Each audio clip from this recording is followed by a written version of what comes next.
Hello, children. Welcome again in our new session and in our new chapter, Chapter 9 Reproduction in Animals. Do you recall the process of digestion, circulation, and respiration which you have studied in your previous classes? These processes are essential for the survival of every individual. You have also learned about the process of reproduction in plants. Reproduction is essential for the continuation of a species. Imagine what would have happened if organisms had not reproduced. You will realize that reproduction is very important as it ensures the continuation of similar kinds of individuals generation after generation. You have already learned in your previous classes about reproduction in plants. In this chapter, we shall learn how reproduction takes place in animals. Children previous lesson में भी हमने ये पढ़ा था कि किस तरीके से वेरियस जो ऑर्गन्स है या ऑर्गेनिक सिस्टम्स हैं या हमारी बॉडी है लिविंग बींग्स की वो सेल से मिलके बनी होती है ना। और हमारी बॉडी के अंदर जितने भी लिविंग बींग्स हैं उनकी बॉडी के अंदर अलग अलग ऑर्गेनिक सिस्टम होते हैं, like digestive system, circulatory system, respiratory system. In the same वे हम लिविंग बींग्स की बॉडी के अंदर रिप्रोडक्टरी सिस्टम्स भी होते हैं। And reproduction is very very essential for the continuation of a species. किसी भी लिविंग बींग्स की जो स्पीशीज़ है वो आगे कंटिन्यू चलती रहे, इसके लिए रिप्रोडक्शन बहुत ही एसेंशियल है। सो ये इंश्योर करता है रिप्रोडक्शन कि जो स्पीशीज़ है जनरेशन आफ्टर जनरेशन जो इंडिविजुअल है उन वो सिमिलर काइंड्स ऑफ इंडिविजुअल की कंटिन्यूटी रहे। ये इंश्योर करता है कि जो स्पीशीज़ हैं वो generation after generation same kind of species living beings की आगे सर्वाइव करती रहे, बढ़ती रहे। ठीक है ना चिल्ड्रन। और अगर रिप्रोडक्शन नहीं होता तो क्या होता? what happened when reproduction process does not exist? तो generation of living beings will be vanished from the earth children. जो लिविंग बींग्स की जनरेशन है वो अर्थ पे से ख़त्म हो जाती। 9.1 modes of reproduction. Have you seen the young ones of different animals? Try to name some of the young ones by completing table 9.1 shown in examples at serial number 1 to 5. You must have seen the young ones of various animals being born. Can you tell how chicks and caterpillars are born? Children, क्या हम बता सकते हैं कि जो animals हैं उनके जब यंग वन बॉर्न होते हैं तो चिक्स और कैटरपिलर्स कैसे बॉर्न होते हैं, जो किटन्स हैं और पपीज़ हैं वो कैसे बॉर्न होते हैं? Do you think that these young ones looked the same before they were born as they do now? Let us find out. Children, क्या हम ये सोच सकते हैं, क्या हम ये बता सकते हैं कि जो यंग वंस हैं है ना वो बॉर्न होने से पहले वैसे ही दिखते हैं जैसे वो बॉर्न होने के बाद दिखते हैं? Just as in plants there are two modes by which animals reproduces. These are sexual reproduction and asexual reproduction. Children, जो रिप्रोडक्शन के मोड्स हैं they are of two types. Number 1 is sexual reproduction and number 2 is asexual reproduction, both in plants and in animals. 9.2 Sexual reproduction. Try to recall reproduction in plants which you have studied in class 7. You will remember that plants are reproduced sexually, have male and female reproductive parts. Can you name these parts? In animals also, males and females have different reproductive parts or organs. Like plants, the reproductive parts in animals also produces gametes that fuse to form a zygote. It is the zygote which develops to a new individuals. This type of reproduction beginning from the fusion of male and female gametes is called sexual reproduction. Let us find out the reproductive parts in humans and study the process of reproduction in them. Children, class 7 में हम study कर चुके हैं और previous class में भी कि जो प्लांट्स हैं उसमें mail and female reproductive parts होते हैं। जैसे कि मेल रिप्रोडक्टिव पार्ट स्टेमन हो गया, फीमेल रिप्रोडक्टिव पार्ट पिस्टल हो गया, ऑर्गन्स है ना। और उसी से फिर रिप्रोडक्शन होता है और फिर न्यू प्लांट्स का प्रोडक्शन होता है। इन द सेम वे जो एनिमल्स हैं उनमें भी मेल्स एंड फीमेल्स में डिफरेंट रिप्रोडक्टिव ऑर्गन्स होते हैं, ठीक है चिल्ड्रन। और उन रिप्रोडक्टिव ऑर्गन्स में गैमेट्स प्रोड्यूस होते हैं। जितने भी मेल या फीमेल रिप्रोडक्टिव ऑर्गन है दे प्रोड्यूस गैमेट्स, है ना। और वो गैमेट्स यानी कि male gamete and female gamete वो फ्यूज होते हैं एंड फॉर्म जाइगोट। अब इसी जाइगोट से न्यू इंडिविजुअल फॉर्म होता है, जो कि हम इस लेसन में आगे डिटेल में स्टडी करेंगे। सो चिल्ड्रन, ऐसा रिप्रोडक्शन जिसमें मेल एंड फीमेल गैमेट्स के फ्यूजन से न्यू इंडिविजुअल्स फॉर्म होते हैं, such type of reproduction is termed as sexual reproduction. Now let us study about the male and female reproductive organs.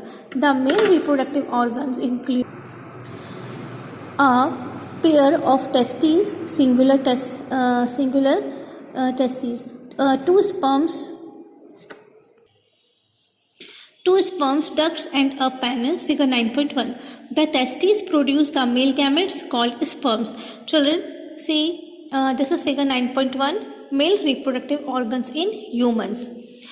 The male reproductive organs of human being, it contains, so children, a pair of testes, see, a pair of testes, two sperm ducts and penis. These are the male reproductive organs in humans. The testes produce the male gametes called sperms. Million of sperms are produced by the testes. Look figure 9.2, which shows the picture of a sperms. Though sperms are very small in size, each has a head, a middle piece and a tail. Does it appear to be a single cell? Indeed, each sperms is a single cell with all the usual cell components. See children, ये जो testes है ये million of sperms produce करती है। Okay children, now what is sperm? Sperm is the male reproductive gamete, so it is the male gamete, है ना। Females में जो फीमेल गैमेट होता है वो फीमेल सेक्सुअल जो ऑर्गन है ओवरी वो सिक्रेट करती है, वो प्रोड्यूस करती है। और फीमेल में testis, male gametes that is called sperms वो प्रोड्यूस करती है। 9.2 this is a figure of human sperm that is male gamete. इसमें आपको ये दिखाई दे रहा है, हेड है, मिडल पीस है एंड अ लॉन्ग टेल, और ये एक सिंगल सेल है। ईच ह्यूमन स्पर्म और each male gamete is a single cell. Female reproductive organs. The female reproductive organs are a pair of ovaries, oviduct, fallopian tubes and uterus. The ovary produces female gametes called ova, eggs. Figure 9.4. In human beings, a single matured egg is released into the oviduct by one of the ovaries every month. Uterus is the part where development of the baby takes place. Like the sperms, an egg is also a single cell. Look here children, figure 9.3. This is the figure of female reproductive organs in humans. And each female reproductive organ contains a pair of ovary. These are the ovaries. और इसमें oviduct होती है जिससे कि अपन fallopian tube भी बोलते हैं, and uterus. Children, this is the figure of human ovum. And जो जैसे कि मेल में हमने देखा कि स्पर्म्स जैसे कि मेल गेमेट कहते हैं वो रिलीज होता है by testes. In the same way जो ओवरीज हैं वो फीमेल के अंदर फीमेल गैमेट सिक्रीट करती हैं विच इज कॉल्ड ओवा और eggs. This is the figure of human ovum. And जैसे कि स्पर्म्स था वो एक सिंगल सेल था. जितने भी स्पर्म्स रिलीज होते हैं each sperm is a single cell. In the same way जो एग रिलीज होते हैं तो each egg is also a single cell. Human being में जो सिंगल मैच्योर्ड एग है वो एवरी मंथ ओविडक्ट में रिलीज होता रहता है ना. एंड यूट्रस चिल्ड्रन वह पार्ट है फीमेल रिप्रोडक्टिव ऑर्गन का जिसमें जो बेबी है उसका डेवलपमेंट होता है, जिसे अपन अभी आगे लेसन में और स्टडी करेंगे. Fertilization. The first step in the process of reproduction is the fusion of a sperms and an ovum. When sperms comes in contact with an egg, one of the sperms may fuse with the egg. Such fusion of the egg and the sperm is called fertilization. During fertilization, the nuclei of the sperms and the egg fuse to form a single nucleus. This results in the formation of a fertilized egg or zygote. Did you know that zygote is the beginning of a new individual? Children, जो first step है fertilisation का वो है fusion of male and female gametes, that is sperms and egg का fusion होना. जब भी sperms egg के कांटेक्ट में आता है और वो दोनों आपस में फ्यूज्ड होते हैं, this process is known as fertilization. So what is fertilization? Fertilization is the fusion of the egg and the sperm, that is male gamete and the female gamete. और जब ये फर्टिलाइजेशन होता है चिल्ड्रन, तो sperms की nucleus और egg की nucleus आपस में फ्यूज होती है और एक सिंगल न्यूक्लियस फॉर्म कर लेती है. ठीक है, पहले स्पर्म्स की न्यूक्लियस अलग थी, एग की न्यूक्लियस अलग थी. आफ्टर फ्यूजन ये दोनों सिंगल फ्यूज होकर आफ्टर फ्यूजन ये दोनों न्यूक्लियस सिंगल न्यूक्लियस फॉर्म कर लेती है. And that is termed as fertilized egg or zygote. See, after the fusion of male nucleus and female nucleus, ये दोनों single nucleus बन जाती हैं and this is the fertilized egg or zygote. The process of fertilization is the meeting of an egg cell from the mother and a sperm cell from the father. So the new individual inherits some characteristics from the mother and some from the father. Look at your brothers or sisters. See if you can recognize some characters in them similar to those of your mother or your father. Fertilization which takes place inside the female body is called internal fertilization. Internal fertilization occurs in many animals including humans, cows, dogs and hens. Children, यहाँ पर हम देख रहे हैं कि जो sperms है that is male gamete, ये आता है फादर से, और जो फीमेल गैमेट है दैट इज एग, ये मदर से आता है. और इन दोनों का जब फ्यूजन होता है तो एज अ रिजल्ट जाइगोट और फर्टिलाइज्ड एग फॉर्म होता है. So we can see that जो न्यू इंडिविजुअल है it inherits both the characteristics of male gamete and female gamete, that is from father and mother. उसमें father के भी कुछ characteristics पाए जाते हैं जो बेबी बॉर्न होता है, और उसमें मदर के भी कुछ कैरेक्टरिस्टिक्स फॉर्म होते हैं क्योंकि दोनों मेल एंड फीमेल गैमेट्स के फ्यूजन से एक फर्टिलाइजेशन से एक न्यू इंडिविजुअल का फॉर्म होता है. सो चिल्ड्रन, फर्टिलाइजेशन यहाँ पर टू टाइप्स का होता है, internal fertilization as well as external fertilization. तो ऐसा फर्टिलाइजेशन जो कि फीमेल बॉडी के अंदर होता है, fertilization which takes place inside the female body, such type of fertilization is termed as internal fertilization. और ये फर्टिलाइजेशन होता है ह्यूमंस में, cows, dogs, hands etcetera. You will be surprised to know that in many animals, fertilization takes place outside the body of the female. In these animals, fertilization takes place in water. Let us find out how this happens. Children, ऐसे भी कई animals हैं जिसमें fertilization female body के बाहर होता है, ठीक है, जैसे कि वाटर के अंदर या किसी भी तरीके से. During spring or rainy season, frogs and toads move to ponds and slow flowing streams. जब स्प्रिंग और रेनी सीजन होता है चिल्ड्रन, तो फ्रॉग्स या टोड्स होते हैं वो पॉन्ड्स की तरफ या स्लो फ्लोइंग स्ट्रीम्स है उसकी तरफ मूव करते हैं.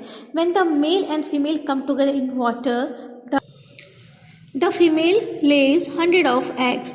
Unlike hen's egg, frog's egg is not covered by a shell and it is comparatively very delicate. A layer of jellies hold the eggs together and provide protection to the eggs. Figure 9.7. Children, जब mail और female frog आपस में साथ में आते हैं, they come together, तो जो फीमेल है वो 100 ऑफ एग्स ले करती है.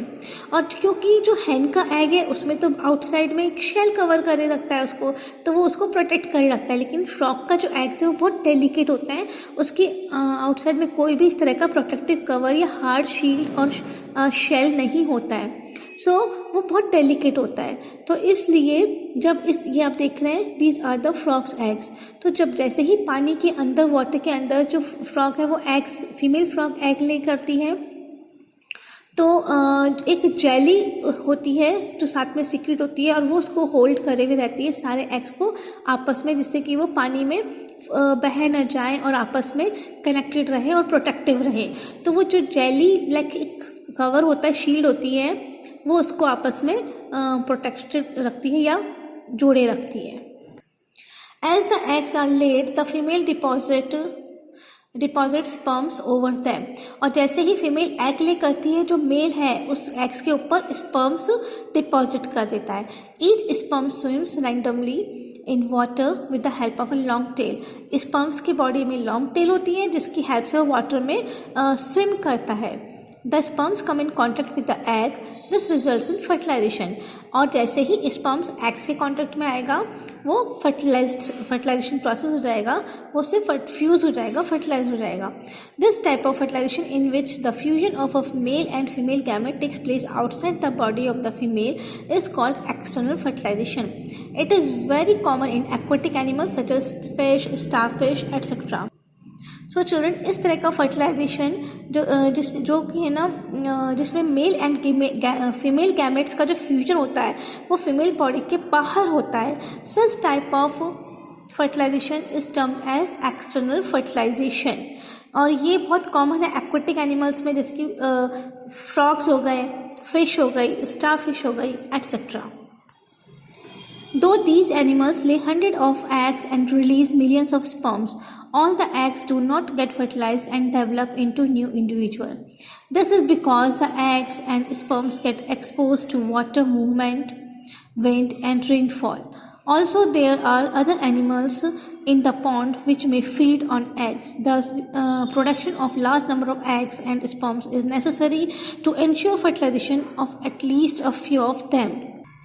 चिल्ड्रन, जो ये एनिमल्स हैं, एक्वेटिक एनिमल्स, ये 100 ऑफ एग्स प्रोड्यूस करते हैं और मिलियंस ऑफ स्पर्म्स रिलीज करते हैं, लेकिन इतने सारे एग्स और सारे स्पर्म्स में फर्टिलाइजेशन नहीं होता है, सब फर्टिलाइज नहीं होते और उनसे एक न्यू इंडिविजुअल सभी से ही डेवलप नहीं होता, क्योंकि जो एग्स और स्पर्म्स हैं वो कई तो डिस्ट्रॉय हो जाते हैं due to water movement, wind, rainfall, और कई अदर एनिमल्स हैं जो उनको फीड कर लेते हैं। इस वजह से सब में फर्टिलाइजेशन नहीं हो पाता, और उनमें से सिर्फ कुछ ही होते हैं जो आपस में फ्यूज होकर फर्टिलाइज्ड हो पाते हैं और उनमें फर्टिलाइजेशन होता है। इसलिए इन एक्वेटिक एनिमल्स को लार्ज नंबर में एग्स और स्पर्म्स प्रोड्यूस करने होते हैं, जिसमें कि अगर डिस्ट्रॉय भी हो जाए तो कुछ में तो फर्टिलाइजेशन की प्रोसेस हो। Have you heard of the test tubes babies? Buju and Paheli's teacher once told them in the class that in some women oviducts are blocked. These women are unable to bear babies because sperms cannot reach the eggs for fertilization. In such cases, doctors collect freshly released egg and sperms and keep them together for a few hours for IVF or in vitro fertilization. Fertilization outside the body. In case fertilization occurs, the zygote is allowed to develop for about a week and then it is placed in the mother's uterus. Complete development takes place in the uterus and the baby is born like any other baby. Babies born through this technique are called test tube babies. This term is actually misleading because babies cannot grow in the test tubes. Children, कई जो women's होती हैं उनमें जो fallopian tube है या oviduct है वो ब्लॉक्ड होती है। इस वजह से स्पर्म्स एंड फर्टिलाइजेशन का फ्यूजन नहीं हो पाता और फर्टिलाइजेशन नहीं हो पाता, और इसी रीज़न से फिर उनमें एक प्रोसेस टेक्निक है जिसे अपन बोलते हैं IVF, in vitro fertilization, means fertilization outside the body. इसमें क्या होता है कि जो फीमेल है उसके एग से और मेल का जो स्पर्म्स होता है उनको कलेक्ट करते हैं और बाहर फीमेल बॉडी के बाहर उसका फ्यूजन कराते हैं, फर्टिलाइजेशन होता है और जाइगोट फॉर्म होता है। उस जाइगोट को अबाउट अ वीक उसको बाहर ही डेवलप होने के लिए रखा जाता है और आफ्टर अ वीक उसको मदर्स की यूट्रस में प्लेस्ड करते हैं, है ना। और उसके बाद जितना भी डेवलपमेंट है उस जाइगोट का वो फीमेल की यूट्रस में ही होता है। लेकिन इस तरह के जो बेबीज़ होते हैं उनको अपन बोलते हैं टेस्ट ट्यूब्स बेबीज़।